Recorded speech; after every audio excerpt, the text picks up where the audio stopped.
isomo twatangiranye urugendo rwo twifuzaga gutangira ibikorwa nk'ibyo na 18 haravuga ngo nuko mumanike amaboko atenebutse mugorore amavi aremaye. Abakristo dushinzwe iki? Abakristo twagakoze iki? Hano Pawulo we yaravuze ngo kuri twebwe icyo dushinzwe gukora akamaro kacu ngo nuko mumanike amaboko atenebutse mugorore amavi aremaye. Amaboko atenebutse n'ayandi, amavi aremaye n'ayandi. Uwo ni umukoro kuri buri wese uri hano. natwe iyi ni impamvu tubahaye ikaba n'intashyo uzaduhere data yara ku mahema. Inzira y'ubuzima igihindagurika imucyo dufatanye ugenda hamanuka ejo azabaterera cyangwa sanatambike umukecuru ukuze intege zirashize akeneye umwitaho hari abafite ubumuga batagira none ushakira imiryango yababaye ariko itari ku site ntoranya umukecuru umuntu wahuye n'ibiza nyine bikamumura naho yarari.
ijoro ryo kwa kabiri ishyira kwa gatatu imvura yaguye ari nyinshi itwara imisozi itwara amazu noneho inkangu irahubuka yitura ku nzu umukecuru yari arimo n'umwuzukuru we mbanumvise barahamagaye ngo mbere yo kujya gutiyura abandi banze ujye kureba umukecuru ko yaramutse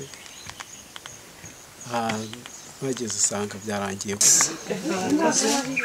Nitwa Uwitonze Beata aba ndi umudugudu wa Gatomvu mu kagari ka Murambi. Ubwo ninjoro imvura iragwa yatangiye kugwa nko mu saa 7 iragwa tukumva nyine ni imvura nyinshi iragwa. Ubwo mu gitondo kare hakiri nko mu saa 11 numva umuturage wanjye arampamagaye ati inkangu yanguyeho muze mudufashe mudutiyuye. Bukeye mbyutse ndetse n'umutware wanjye sinzi aho yari yerekeye tubyutse turebye imisozi dusanga imisozi yazambye inkangu zacitse imigezi yuzuye. Ubwo abantu benshi baraza bansanga mu rugo ati dushaka ko uturebera abantu baza kudutiyura. Ndavuga nti reka mbanze ngere buri ku rugo ndeba uburyo ki hameze. Ubwo nzamutse haruguru gatoya ndebye hakurya ku mukecuru witwaga Ereda Nyirabahutu, ndebye nsanga inkangu yacitse ari ku irembo ndetse no mu gikari. Abantu baravuga ati rwose mana uriya mukecuru manza atakiriho, mureke tujye kureba uko iwe hameze. Dutambitse hirya gatoya tujya aho igikoni cyari kiri, dusanga tubona ihene zirahagaze ariko igikoni cyari cyaguye ndetse ari insina yaturutse haruguru ku mukingo iramukubita. Bakuraho ibitaka n'ibitebura byari biriho hano, murahabona ukuntu hano hameze.